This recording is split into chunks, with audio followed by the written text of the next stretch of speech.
जमीयत उलेमाए हिंद का कांग्रेस पर हमला। अध्यक्ष मौलाना अरशद मदनी का बयान। सांप्रदायिकता के खिलाफ कांग्रेस का रुख सॉफ्ट था। आज देश विनाश की दौर से गुजर रहा है, अरशद मदनी।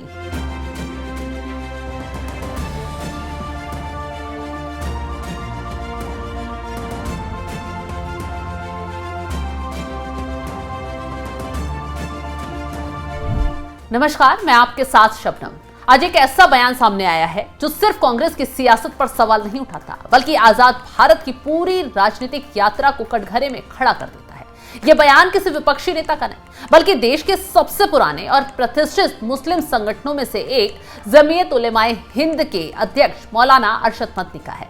मदनी का आरोप सीधा है, अगर कांग्रेस ने 77 साल पहले सांप्रदायिकता के खिलाफ सख्त रुख अपनाया होता तो आज देश इस विनाश के दौर से नहीं गुजर रहा होता। मौलाना अरशद मदनी ने कांग्रेस के आजादी के बाद से पूरे शासनकाल पर एक बुनियादी सवाल खड़ा किया। उनका कहना है कि कांग्रेस ने सत्ता में रहते हुए धर्म आधारित नफरत की राजनीति पर जानबूझकर लचीली नीति अपनाई और यही लचीलापन आज देश के लोकतंत्र और संविधान के लिए सबसे बड़ा खतरा बन चुका है। उन्होंने कहा, जिस तरह आज संविधान को खुलेआम कुचला जा रहा है, लोकतांत्रिक मूल्यों को मिटाया जा रहा है, उनकी कल्पना आजादी के रिहाई में शामिल हमारे पूर्वजों ने कभी नहीं की होगी। अरशद मदनी याद दिलाते हैं, भारत का संविधान जिस मूल रेखाओं पर खड़ा किया गया था, धर्मनिरपेक्षता, समानता और धार्मिक स्वतंत्रता, अगर उन्हें पूरी ईमानदारी से लागू किया गया होता तो आज देश को यह दिन नहीं देखना पड़ता। कांग्रेस नेतृत्व ने आजादी के पहले दिन से ही सांप्रदायिक ताकतों के खिलाफ निर्णायक कार्रवाई करने से परहेज किया।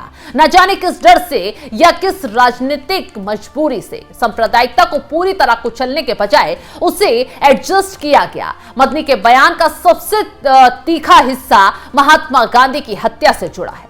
उनका कहना है कि गांधी की हत्या केवल एक व्यक्ति की हत्या नहीं थी, बल्कि भारत की धर्मनिरपेक्ष आत्मा की हत्या थी।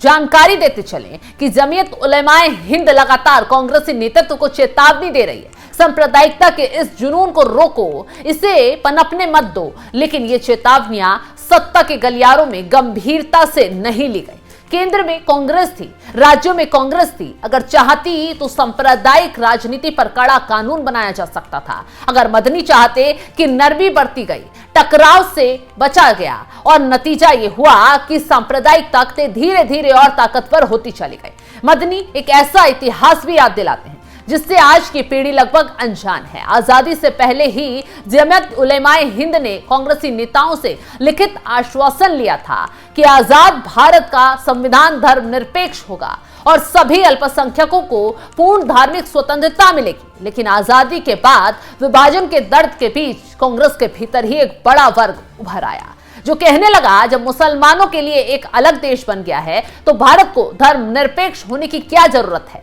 जानकारों का कहना है कि सिर्फ कांग्रेस की ऐतिहासिक भूलों की ओर इशारा नहीं करता, बल्कि यह भी बताता है कि जब सत्ता समय रहते बुराई से समझौता कर ले तो वही बुराई एक दिन सत्ता को निगल जाती है। अब सवाल यह है कि क्या अब भी कोई सुनेगा या ऐसे ही चलता रहेगा। आपको क्या लगता है? कमेंट बॉक्स में अपनी राय जरूर बताइएगा।